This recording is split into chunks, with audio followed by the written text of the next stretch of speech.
Well. Look what we have here. A live broadcast on the social channels. What's up, everyone? Aaron Negler here with Cheesehead TV. Coming to you live Friday afternoon. The Packers have the day off from the practice field. However, we on the intrepid Packers beat got to speak with coordinators and some assistant coaches earlier this morning. And obviously the highlight of the sessions was Mike Smith's rant about pressures versus sacks and how to judge pass rushers in this league. If you haven't checked it out, I highly encourage you to do so on the Cheesehead TV YouTube channel. Put it up a little while ago. Very entertaining stuff. Outside of that, lots of boilerplate answers, which was to be expected. A little hints of something here and there, but for the most part, good, solid. Give them a bunch of cliches kind of session from everybody involved. But those guys ultimately aren't what I'm concerned about. What I'm concerned about is you guys, Packers fans worldwide. How you doing? How you feeling about the squad 5 days into camp? I mean, things are looking pretty good. There's always going to be places you want to improve, places that you are concerned about. Shoot me with your questions. Let me know what's up. Hello to everybody in the comments section. Good to see each and every one of you. Pogs, what's up? Janelle, hello. Gary doesn't take days off. It doesn't sound like it. Mike Smith saying he texted him at 12:30 last night asking for 3 things he could focus on today during his off day to get better. Now, it's literally the first morning since you switched that I was up at 7 a.m. and no Packers Daily. You're killing me. It's on right now, and you're on right now. Don't complain just because the schedule had to change, buddy. Sorry, nothing I can do. I mean, it didn't make sense to have a chat and then talk to all the coordinators and then not have a chat afterwards, because I'm having 2 chats when they have practice, but I'm not doing 2 chats for an availability. Come on. Defense seems to be hot right now. Absolutely. We've talked about that a bit. Certainly not surprising, given the fact that there was 0 offseason work on the field. Defenses almost always traditionally start faster than offenses. Defense certainly ahead at the moment. What else we got? Next, thanks for this daily Packer chat break. You're welcome. See, there's someone appreciative of this midday chat, unlike some certain other West Coast members. What else we got? Man, I need to get my glasses adjusted. How's our linebacker core looking? In flux, Jason, still in flux. I'll tell you what, Kirksey is as good as advertised. We've said all offseason that a lot of it just comes down to if he can stay healthy, because I tell you what, he has so far lived up to the tape of when he was on the field healthy. That tape looked damn good, and he has looked damn good early on here in camp. The thing that has been most striking to me is his coverage ability. He has been really good, whether dropping in zone, asked to man up against tight ends or running backs. There was a drill yesterday where they had backers and running backs one-on-one, kind of soloed up, so to speak, and the backer had to cover the back out of the field. And of course, they didn't know what route was going to be run, etc. Aaron Jones tried to run an arrow route, and Kirksey read it and was blanketed all over Jones in coverage. That's the kind of thing we haven't seen a lot of in the Green Bay linebacking core. Past Kirksey, still a lot of question marks. Oren Burks has had I would say, solid if unspectacular start to camp. I think Kamal Martin has really flashed at times some of the ball hawking ability you saw in his tape from Minnesota.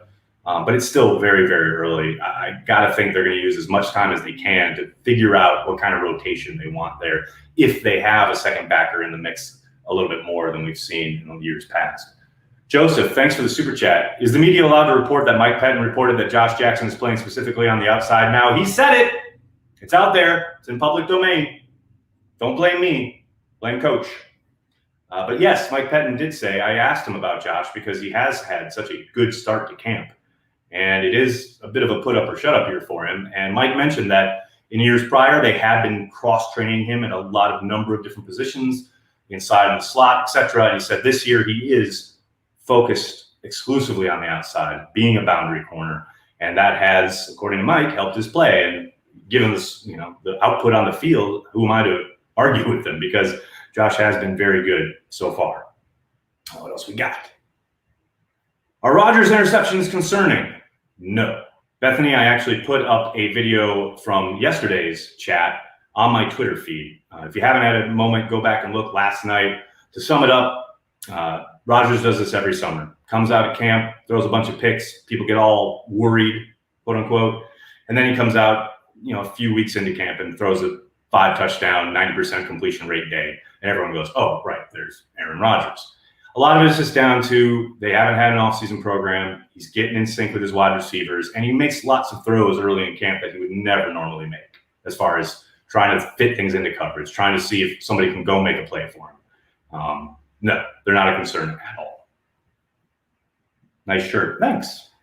Old school pro merch. We're trying to bring it to Cheesehead TV, so we'll see. Over under 14 games played for Aaron Jones this season. Over, John. Think positive, buddy. Why would you ever guess under? Think positive. Who is tight end 1? Right now, it's Robert Tonyan. Oh, no! Yes, it is definitely Robert Tonyan at the moment. But things change. How does Aaron Rodgers' mobility look? Improved? I heard he wanted to improve his speed during the offseason. Michael, I can't say it looks any better or worse. It's really hard to get a gauge on that kind of thing when there's no live stuff, especially with the quarterbacks in practice. So when guys are screaming around the edge or whatever, Rodgers knows they can't hit him. And he's told essentially to try and stay in the pocket, read his progressions, etc. So a lot of times guys will get around an edge or burst through the middle, and then they'll pull up, and Aaron will just keep going with the play. So it's not like we've had a ton of opportunities to gauge whether he's got that escapability, what the mobility looks like, etc. That said, he looks like Aaron Rodgers, whatever that means to you. How has Kiki looked thus far? Solid. No big splash plays that I've seen, but again, it's really hard to judge line play, especially on the interior from our vantage point on the sidelines. The coaches obviously have the benefit of coaches tape afterwards. They get to see every rep on tape. We don't have that luxury. So it's really hard to judge. I will say, though, very interesting statement from Jerry Montgomery, his position coach today, saying, he got his feet wet last year. This is his second year, knows the system. It's put up or shut up time. That's the quote. So I definitely think they're going to be counting on Kiki. And Montgomery did say he expects him to put up. Uncultured Barbarian, how are you, buddy? Have a good weekend, everyone. Have a good weekend yourself. Thank you. Uncultured, you're one of the OG YouTubers here at Cheesehead TV. Can't thank you enough for your support, bud. Really means a lot. What else we got? Is anyone underachieving so far in your eyes? Given what I think he's capable of, probably Jay Sternberger, but I think I understand why he hasn't really come out all guns a-blazing, because he was on the COVID-19 reserve list. So the drop a couple days ago was brutal. That's uncharacteristic of him. He's been solid. I think he's capable of a hell of a lot more, though. And hopefully we'll see that as camp progresses. I really gotta get new glasses. Damn. Getting old sucks, people. Don't ever do it. Which would you choose to rock? Mike Smith's mustache or Corey Behnke's mullet? Oh, man, Julia, that's a tough one. I mean, I love me a good mullet, and Corey pulls it off, but I'll probably go with Mike Smith's mustache. And I tell you what, Mike Smith's rocking a mustache that would rival Aaron Rodgers, and that's not any easy thing. How's Jake Hansen looking? Good. They ran him at center with a number of guys who play regularly on Sundays. Yeah, he looks good. He has, I wouldn't say he's been a mauler or anything, but traditionally in Green Bay, those aren't the kind of guys they get. But he has looked athletic. He has looked the part of the kind of, athletic zone interior lineman that they like here, and I don't think he's any different. He's looked good so far. It is early. Garrett, thank you for the super chat. No question attached, but I appreciate it, bud. Thank you so much. Oh, wait, there you put it underneath. Nagler, what's up? If Rodgers leads us to a Super Bowl, does that change anything about the inevitable QB situation? P.S. saw Behnke Live X was part of the DNC stuff.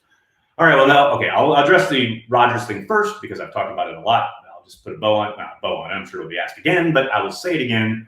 No, if they win a Super Bowl, I don't think much changes as far as their plans go.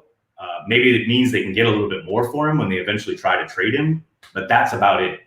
I know people keep hoping against hope that Rodgers finishes his career in Green Bay, but I think that's a eternal, forever long shot. But I'm not ever going to say never.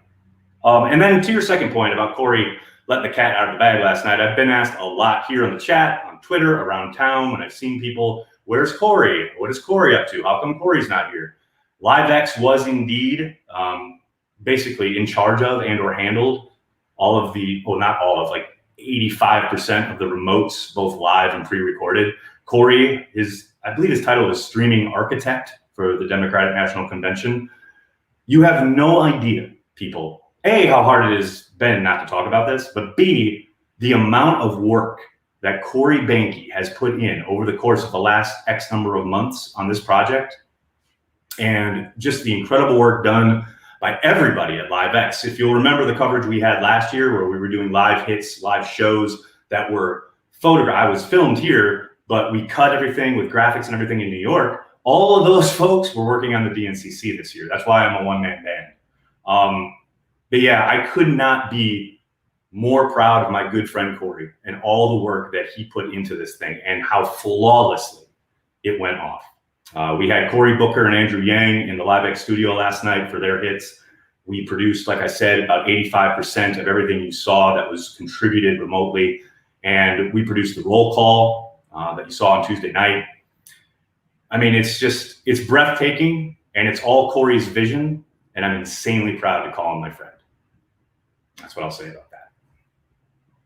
Next super chat. Dustin, how are you? Is Lovett going to be like Vitaly, but actually get targets in a real game? God, I hope so.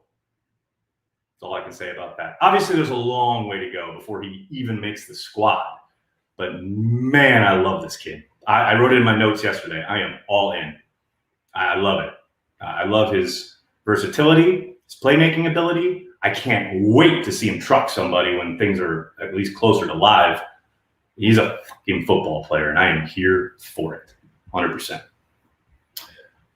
What do I think the Packers could get if they traded Jamal Williams before or during the season, Patrick? You're playing with fire here with Big B in the comments. I mean, I don't know. I doubt it'd be much more than a, day 3 pick, possibly an early day 3 pick, I guess you'd call it. I would be very surprised if they could get a 2nd or a 3rd round pick for him. And at that point, and that's why I've really not thought much of this idea, they're much better off having him stick around at a position where guys do take a beating and attrition is the highest in league-wide, numbers-wise. And you're going to probably there's a good chance, not, sure thing, but a good chance you're going to get at least what you would have gotten in trade, if not a little better, in a compensatory pick if you just let him walk and sign a free agent contract someplace else. So I do not doubt, as I've said all summer, that they would listen if someone called, but I think it would take a substantial offer. Maybe someone has a run of injuries at the running back position, but even then, I would be surprised if someone made that call. Now, there's Big B defending his guy. I love it. Let's see. I think I got to get a super chat here that I might have missed. Dave, I'll buy a beer for tonight. Thanks for the great updates and content, Nags. Thanks, Dave. A beer for Corey on me. Kudos to him, the team, on an outstanding job on DNC production. Joe, thank you so much. That really means a lot, buddy. I think Boomer, missed yours. Thank you for the super chat. What is the weakness position? A weakest position on the roster? Is it inside or is it linebacker? How do they protect against this? I'll tell you what, man. There's a potential that it could be linebacker. There's no doubt about that. But let's let the summer play out a little bit. Let's let these next 3 weeks happen. And then we'll look at how to protect weak positions. Because for all we know, this ramp up period is very real. Tom Brady was talking about this on Sirius XM yesterday. And he really kind of brought it into focus in regards to, they would have been playing their 2nd preseason game last night. And now they're on their, 3rd day of pads? About to be, the Packers are? It's just their bodies aren't quite ready to be, going 50, 60, 70 plays yet. They're going to try and work into shape over these next 2 weeks. So at the end of that period, then I think we'll be in a much better position to judge where the weaknesses are on the roster. Right now, these guys are literally rounding into football shape. That's what I would say to that. Got that one. Just making sure I don't miss any. Jordan Love in all caps. Jordan Love at his first practice in Lambeau yesterday. I asked him about the experience, what he felt. He said it was a crazy feeling. He said it was bigger than he thought it was going to be. Yeah, he looked good. He looked really good in the 2-minute drill. As Matt LaFleur said, he did take a sack, which you never want to do in 2 minutes. May have had 1 or 2 more that Matt let go, so to speak. But overall, I thought he looked good operating the offense, especially for a guy who hasn't done it before, literally. And he had 2 really fantastic throws in that period. One being up the left sideline that Darius Shepard dove for like a 20-yard gain. It was absolutely perfect. Dime just out of bounds, so only his guy could get it. It is the exact kind of throw you need in that situation. Big time stuff for a young kid just starting out in the league, no doubt. Thanks for the info on Corey. The production was excellent. You're welcome, Carl. Thanks for checking it out. Does this mean transplants is back on the table? Julia, we will be doing transplants at some point. There is still a lot of work that LiveX has to do, not just with DNC stuff, but other projects that we have coming up. So Corey cannot promise that we'll have transplants week 1, which is always disappointing, but we will be doing transplants at some point soon. So stick around. Who plays with the headset in his helmet with Blake gone? Kirksey. And it was funny because Mike mentioned that today during his availability, saying that one of the, I guess, challenges or things that they're having to work through is Kirksey knows the defense from his time with Mike before, but of course it's evolved and changed over time. And now he's the one having to make the calls in the huddle. All the other guys in the huddle probably know the system a little bit better than he does. So he's gotten some help in that regard, etc. But he'll undoubtedly be ready to go once week 1 comes along. Kirksey will be the number 1 guy with the helmet. Is it just me, or did Jerry Gray sound like he should be defensive coordinator, so detail-oriented, and Mike Smith just makes you want to run through a wall for him? Very much agreed, Antoine, as far as the Mike Smith. Jerry has been a coordinator twice, so it's not surprising that he's versed in answering questions about all sorts of different stuff. I love him. I love that he's in Green Bay. Every guy in the secondary has talked about what he has added to their game from the mental side of things. Really excited to see how he helps bring along these young corners, especially. Andrew, thank you for the super chat. Anything happening with bumping at the line? Bumping at the line? I'm not quite sure what you mean there. Bumping at the line. I mean, that's a little. They're doing a little bit more than that. What did Matt call it? Live at the line. They're live at the line. So when they run the ball, say, they're really trying to block, and the defensive tackles and ends are really trying to disengage. That is quote unquote live. What is not live is taking guys to the ground, wrapping up, etc., things of that nature, like the ball carrier hitting the quarterback. But the line is essentially doing their jobs. Do I think the Packers need another wide receiver? No. Orenberg's ability to get off blocks has been bad previously. Anything changed? I haven't really noticed a major change, but I also haven't been given a lot of opportunities to look at it. So the few times I've seen, guys get up on him, the play has gone elsewhere. So it's hard to get a really good gauge of it. I will say the one time I saw him really taking advantage of was a swing pass out to Aaron Jones, where they had, I think it was Sternberger out of him, and he just washed him to the sideline. Can't have that happen. Sorry, I meant with the corners on B. Bumping at the line. Oh, well, it was interesting because Jerry talked a bit about, I think it was in response to my question about Kavion Ento. In the past, under Capers and his crew, Capers had always indicated that guys were, it was at their own discretion whether to come up and bump or lay back.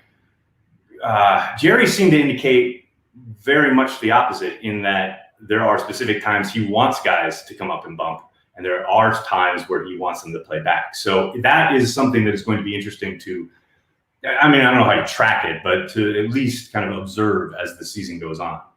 Because anybody who's watched the Packers for any amount of time knows that 10-yard cushion on 3rd and 8 is enough to make Packer Man die. Ryan, thanks for the super chat. How's the run defense looking? Up and down.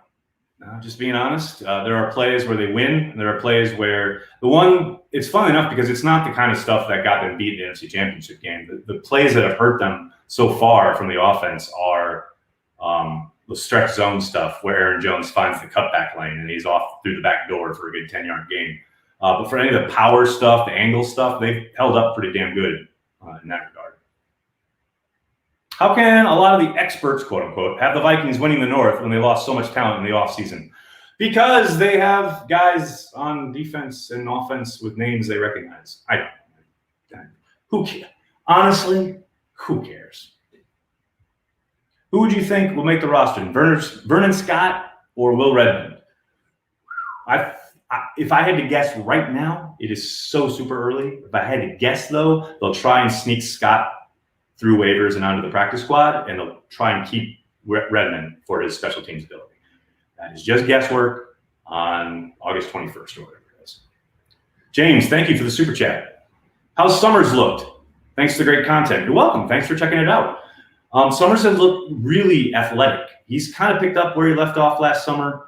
Problem is that includes missed tackling, although I will say I have not seen as many, and they haven't been as prevalent so far early on in camp as they were last year. He is definitely a sideline-to-sideline guy. Yeah, he is see ball, get ball, and you'll love that. He's just got to learn to come in under control. And, hell, he's still very, very, very young. And, again, without off-season work, hell, that's when you work on your angles. That's when you work on your steps, etc. Hopefully that work will happen over these next few weeks or so. Aaron White, thanks for the super chat. Nags, who's taking first-team reps at right tackle? I cannot say. Billy Turner. But I'm not allowed to say. Nag, where's my birthday? I'm 20 now. Old as fuck. Really? Really? All right, that's it. Thanks so much, everybody. I got to get going. Can't thank you guys enough for hanging out, talking Packers. That you make Cheesehead TV part of your Packers routine at all means the world to Corey and myself and everyone at Cheesehead TV. Please do me a favor and hit like on this video, hit subscribe on the channel. And if you really want to support what we do, like, say, sending me to Green Bay Packers training camp, please consider giving us $5 a month on our Patreon page. It really, really helps. CheeseheadTV.com. No, that's the website, CheeseheadTV.com, but Patreon.com/CheeseheadTV. But if you can't, I understand. Please just hit like, hit subscribe, and tell your friends, tell your family, Cheesehead TV. We are devoted to Green Bay Packers fans worldwide. And before I sign off, let me draw your attention to the Green Bay Packers official yearbook. We are proud at Cheesehead TV to be partnering with them. I'll have a sample for you soon on the website. Look for a code, a special code that you can order it with. It's great stuff. It's going to be out September 1st. You can get it through our code. Good content, great stuff, great momentum of the season, and a very weird year. Really looking forward to it. Thanks a lot, everybody. Have a great day. Go Pack, go.